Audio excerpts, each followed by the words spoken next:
Dalam rangka memperingati Hari Jadi TNI ke-79 tahun 2024, Unit Organisasi Khusus Rumah Sakit Umum Daerah RSUD Jombang Kulon bekerja sama dengan RSUD Pelabuhan Ratu dalam melaksanakan donor darah yang digelar di Gudang Ketahanan Pangan atau Hanpangan Kostrad di Desa dan Kecamatan Ciemas, Kabupaten Sukabumi, Senin 23 September 2024. Kegiatan ini sebagai bentuk kolaborasi dan kerjasama antar pihak rumah sakit dengan TNI dalam membantu ketersediaan darah di Kabupaten Sukabumi. Donor darah ini dalam rangka hari ulang tahun TNI.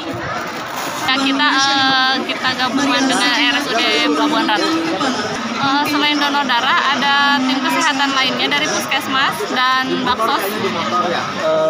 Untuk masyarakat, apakah sangat banyak atau Bu yang donor? Tadi sudah cukup banyak dari pagi ya. Selain dari masyarakat, TNI juga ada, Bu? TNI juga ya. Dari donor darah ini sudah berapa labu terkumpul?